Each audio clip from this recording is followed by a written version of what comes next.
عقیدہ بنیادی اور اصل چیز ہیں، اعمال دوسرے نمبر پر ہیں۔ قرآن کریم میں جہاں پر جنت یا اہل جنت یا جنت کی نعمتوں کا تذکرہ ہے، وہاں پر اللہ تعالیٰ نے دو چیزیں ذکر فرمائی ہیں۔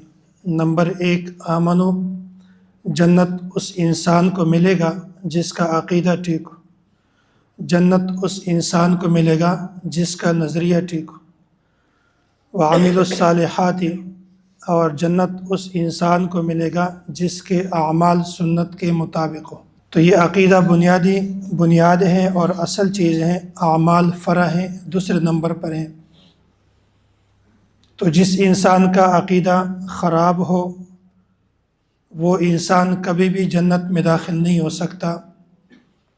ایسے انسان کا جنت میں جانے کو محال ہونے کو اللہ تعالیٰ نے قرآن کریم میں یوں ارشاد فرمایا ہے، حتیٰ یلج الجمل فی سم الخیاط، جیسے سوئی کا ایک چھوٹا سا سوراخ اس کے اندر اونٹ کا داخل ہونا یہ محال ہے، ناممکن ہے، ممکن ہی نہیں ہے۔ ایسے وہ انسان جس کا عقیدہ ٹھیک نہ ہو، ایسے شخص کا جنت میں جانا بھی ممکن نہیں ہے۔ تو عقیدہ بنیاد ہیں اور اعمال دوسرے نمبر پر ہیں۔ جس انسان کا عقیدہ تو ٹھیک ہو لیکن اعمال کمزور ہوں، اعمال کی بنیاد پر کمزوری ہے، اعمال میں کمی ہے، تو یہ انسان اس اعمال کی سزا بھگتے گا۔ پھر اللہ تعالیٰ اس بندے کو صحیح عقیدہ اور صحیح نظریے کی بنیاد پر اللہ تعالیٰ جنت عطا فرمائیں گے۔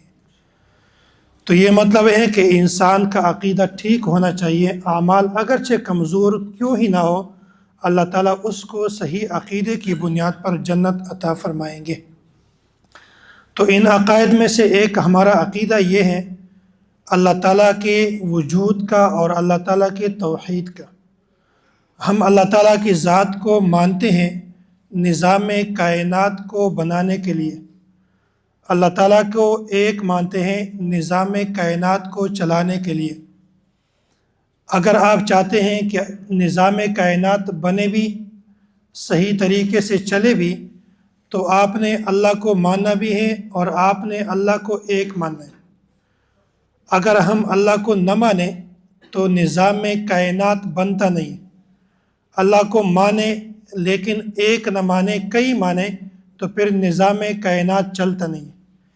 اسی وجہ سے ہم اللہ کو مانتے ہیں نظام کائنات کو بنانے کے لیے، اور اللہ کو ایک مانتے ہیں، اللہ کی توحید کے قائل ہیں نظام کائنات کو چلانے کے لیے۔ علامہ ابن کثیر رحمۃ اللہ علیہ نے تفسیر ابن کثیر میں جہاں پر یہ تیسرا رکوع شروع ہوتا ہے، وہاں پر علامہ ابن کثیر رحمۃ اللہ علیہ نے کئی واقعات نقل کیے۔ ان میں سے ایک واقعہ میں آپ کے سامنے عرض کر دیتا ہوں۔ امام ابو حنیفہ رحمۃ اللہ علیہ کے دور میں کچھ لوگ تھے جن کو ہم دہریہ کہتے ہیں۔ دہریہ کا مطلب ہے دہر، یہ دہر سے ہے، زمانے سے ہے۔ وہ کہتے ہیں کہ یہ زمین خود بنی ہے، آسمان خود بنا ہے، یہ سورج خود بنی ہے، چاند خود بنی ہے، اس کا بنانے والا کوئی نہیں ہے۔ یہ پنکھا خود بنا ہے، یہ لائٹ خود بنے ہے، یہ حال خود بنا ہے، اس کا بنانے والا کوئی نہیں ہے۔ یہ دہریہ کا عقیدہ ہوتا تھا۔ تو انہوں نے ایک مرتبہ امام اعظم امام ابو حنیفہ رحمۃ اللہ علیہ کو مناظرے کی چیلنج دی اور کہا کہ آپ نے ہمارے ساتھ مناظرہ کرنا ہے، ہم دلائل اس بات پر دیں گے ہیں کہ اللہ تعالیٰ کا وجود نہیں ہے، آپ نے دلائل اس بات پر دینے ہیں کہ اللہ تعالیٰ کا وجود بھی ہے اور اللہ تعالیٰ ایک ہے۔ اب جب مناظرے کا وقت مقرر ہوا، تاریخ مقرر ہوا، تو اس تاریخ کو امام صاحب اس مقام پر پہنچے تو ہیں لیکن تاخیر سے پہنچے۔ اب جب امام صاحب میدان مناظرہ میں آئے تو ان لوگوں نے کہا تھا کہ آپ تو اپنے آپ کو مناظر کہتے ہیں، آپ تو لیٹ آئے ہیں، مناظر اس طرح ہوتے ہیں، اگر آپ کو مناظرہ نہیں کرنا آتا تو آپ نہ آتے، چھوڑ دیتے، مناظرے کو ہار مان لیتے۔ تو اب دیکھو امام صاحب کی اس واقعے سے اس کا جو ذہین ہونا ہے بہت زیادہ واضح ہے۔ امام صاحب نے یہاں پر ایک فرضی واقعہ پیش کیا جو حقیقت میں واقع نہیں تھا، لیکن امام صاحب نے اس فرضی واقعے کو پیش کیا جس کی وجہ سے امام صاحب نے ابھی تک مناظرہ شروع نہیں کیا کہ وہ مناظرہ جیت گئے۔ امام صاحب نے کہا کہ دیکھو یہاں پر جب امام صاحب پہنچ گئے میدان مناظرہ میں تو امام صاحب نے اپنا سر نیچے کیا اور جیسے انسان پریشان ہوتا ہے ایسی کیفیت اختیار کر دی۔ ان دہریہ نے پوچھا کہ کیا مسئلہ ہے، بات تو کرنے کیا مسئلہ ہے، وجہ کیا ہے؟ انہوں نے کہا تھا کہ ایک مسئلہ پیش آیا ہے، اس کو حل کرنے کے بارے میں غور و فکر کر رہا ہوں۔ دہریہ نے کہا تھا کہ آپ یہ کون سا مسئلہ ہے، ہمیں بھی بتا دو، اگر حل کرنے والا ہوا تو ہم بھی آپ کے ساتھ اس مسئلے کو حل کر لیں گے۔ امام صاحب نے کہا کہ چلو مسئلہ میں بتا دیتا ہوں۔ جب میں یہ فرضی واقعہ ہے، امام صاحب نے کہا کہ جب میں میدان مناظرہ میں آ رہا تھا تو میں دیکھ رہا تھا، جب سمندر کے اس پار تھا میں یہاں پر آ رہا تھا، میں نے دیکھا کہ وہاں سمندر میں کوئی کشتی نہیں ہے۔ تو اب میں سوچ رہا تھا کہ میں کیسے یہاں میدان مناظرہ میں آؤں۔